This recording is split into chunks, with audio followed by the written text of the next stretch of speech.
Hello and welcome to today's video, which is part 2 of how to make your own Batman costume. Today we're going to be going over how to make the leg armor.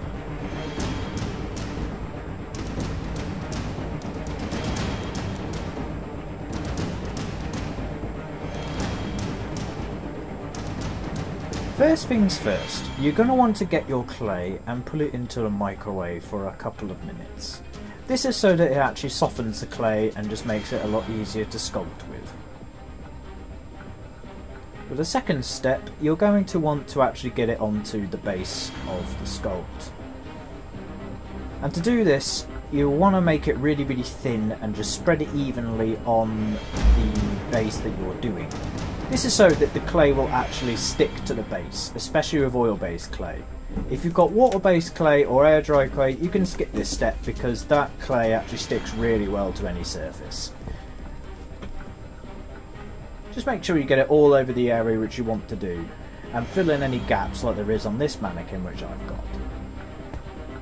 If you make it really nice and thin, it will actually adhere a lot easier to the thing that you're sculpting onto. Be that a mannequin like this, or a plaster mannequin, a plaster base, whatever it is that you want to sculpt into.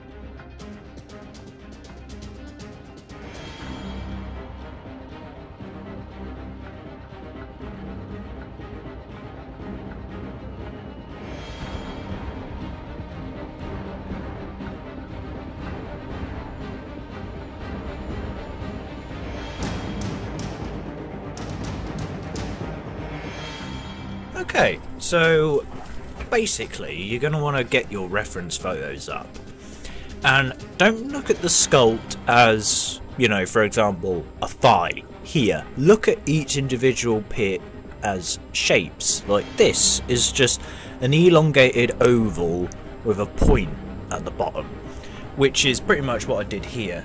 Elongated oval, point at the bottom, and that's pretty much what the rest of it is as well. This shape here, as you can see on the sculpt, is a little bit different because it kind of protrudes there. Just look at all the little intricacies in all the parts here. Like, for example, also this has a point on it, so you're going to want to do that, just like I've done here. It's not completely accurate, but as with most sculpting work, do what you feel is best. And so, to make it symmetrical, my little tip is to actually get it so that it's all straight like it is here, because it's actually a little bit to the side in real life. And then just get your finger and just do that. As you see, this side is a little bit higher up, and the lowest point is actually symmetrical to the lowest point. Now here, I know for certain that I need to cut the clay off here. So I like to just dig my fingernail in there so I know. Same with this. Just dig your fingernail in there. And pretty much that's the way you make it nice and symmetrical, and just build up all the area. And yeah, it doesn't matter if it's not smooth yet, because that's going to be the next step. So smoothing. From here, because the clay is quite light in colour, it has a deceiving habit of looking smooth.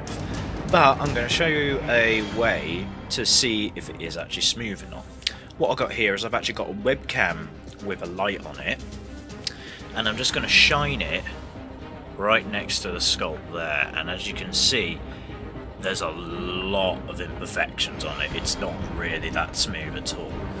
Do that with the other side as well. This side is a bit better, but it's not perfect, not by any means. Just shine it pretty much away a little bit at an angle. Yeah, shine it at an angle from the sculpt, and you can see, like there for example, that needs to be smoothed down. That part really needs to be smoothed down. And yeah, just do it that way. Right, so there are a few techniques to smoothing it down, but what I'm going to do is a cross-hatching method. So you're going to want to get a tool with prongs, which is just like this one. It actually has 2 prongs at the top there, right there. As you see, I've already started smoothing it down. So what you're going to want to do is just get the surface of it and just gently scratch it, so then you make a load of lines into the actual sculpt. Don't worry about ruining the sculpt, because of course this is all just to do it nice and pretty. I'm only going to do this section here because, you know, I'm not going to be able to hold my phone and do this at the same time. Okay, just do it in one area like that, and then do it in another area. This helps bring the clay all into one centre point, and so then all the you know, little strokes that you saw when I shined the light on here will go away. So just do this all over the section you want to do. After you've done that, just brush off the excess clay, like all the clay that's been built up. Like that. There we go. And now you're going to want to just get your finger and just gently smooth it. If your clay's quite hard, the good thing about hard clay is it actually keeps its shape when you're, for example, moulding it, but it's really hard to smooth down. While soft clay is really easy to smooth down, but it doesn't hold its shape too well. Like for example, if you go like that, if you press into it, it will actually show up on the sculpt. Now another way you can actually smooth it down is using lighter fluid, because it's made of this chemical called naphtha, which actually melts down oil-based clay just as slightly, so it's then nice and pliable. And for water-based clay, this is pretty much like putting water on a water-based clay, where it will just make it nice and smooth. So you're just going to want to just put it onto the section there and then just rub it. Because I'll make it really nice and liquidy, the surface. What's good about this is it doesn't melt all the way through, it just melts the surface of it. And of course, for a sculpt, getting the surface smooth is what you want, isn't it? You don't want it to go all the way through the clay, because you're not moulding the whole clay, you're just moulding the surface, if that makes sense. Making it, getting the shape of it, usually about half of it. The other half is smoothing it down. So just bear that in mind when you're about to smooth down. So I'm going to get my light again.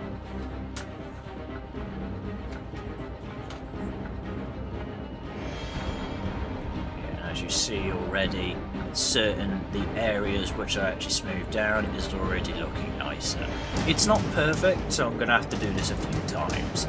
But as I just said, you know, smoothing it down is the longest part of the actual sculpt. So building up this shape did take me about 2.5 hours, so I'd imagine smoothing it down is probably going to take as long, if not longer. So might as well get into it. Alrighty, so if you've seen the first video, you'll pretty much know what I'm doing here. But if you haven't, I'll just do a quick overview of what's going on here. Just doing a clay wall here, just so it actually keeps the plaster away from the other part of the sculpt, and it actually stops it from dripping all over the place. Because plaster, when it's not dry, is actually very wet, so of course you're not going to want it to get it all over your carpet. Because if you get it all over your carpet, it will not get out, unless you know, buy a new carpet. Which, you know, is a bit of a pain. So I'd just say, just do a clay wall around the area of the sculpt that you want to do. I'm actually going to split this into 2 moulds rather than a 2-part mould which I did in the last video. Just because, you know, both areas of the leg which I'm doing is actually going to be separate anyway, so I thought it would just be easier if I just have them separate. I'm also not moulding the whole of the leg because the cape does cover up the back, so there's no need for me to actually have a back at the leg. But if you do want to have the whole of the leg, that's absolutely your decision. So here I am moulding up, mixing up the plaster. You're going to want to just make sure that there's no real like lumpy bits inside the plaster. And then just what I'm doing here is I'm pouring it on. The plaster here is a lot more liquidy than it was when I was doing the torso. This is because it's quite long. There's my Superman bum there. And since it's quite long, you know, it's a lot easier to just have it pour down. In hindsight, I would have actually had this lay down instead of standing upward, because it would have actually been a lot easier to get it into the little crooks and crannies of the mould. Do this for as many layers as you wish. I did it for about 4, but in hindsight I really should have done it for about 2 more layers, because when I actually demoulded it, it actually cracked. Both plaster moulds actually cracked, but that's probably because it actually wraps around the leg. So if you do a mould, make sure it doesn't have anything underneath it.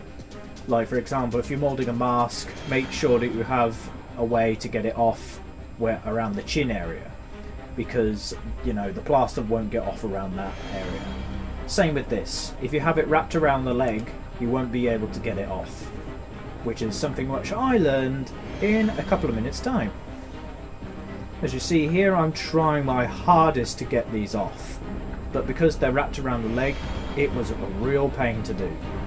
What I'm doing here is I'm actually digging out clay from the areas which I can see, just to give it some leeway. Of course, since there wasn't actually that much clay around the back of the sculpt, I didn't actually have that much to trim away. So because of this, it was pretty much stuck onto the leg, and the only way I could get it off was so it would actually crack. But hey ho, I was able to fix it after, because the crack was usually around the back of the leg, so even if there is a massive seam, it will be covered up anyway. But I do recommend, if you're going to do this, at least do a 2-part mould. I, at the moment, when I was making this video, didn't actually have enough plaster to do that, which is why I tried to do it in one whole mould. Of course, if you're making this with, say, a duct tape mannequin, it would be a lot easier to get off. Now I've got one leg off. Now the second leg was the worst to get off. Okay, so here I'm going to show you how to slush cast your latex piece. You're going to want to actually pour the latex in the highest point, because when you slush cast, getting the highest area is actually the hardest to get. So just cover it around the highest point of the mould, and then of course just slush it around the whole area. Because if you try and get the highest point by slushing it, it will just tip out, because latex as a liquid is quite unpredictable, and it's very tricky to get the highest surface covered when there's a really low point like this one.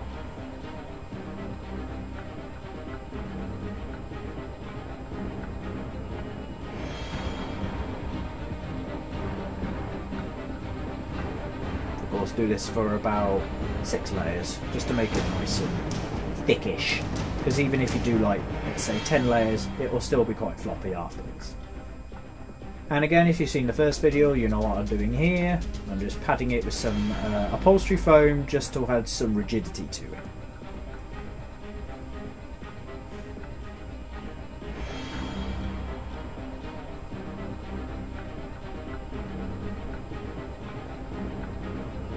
And there we are.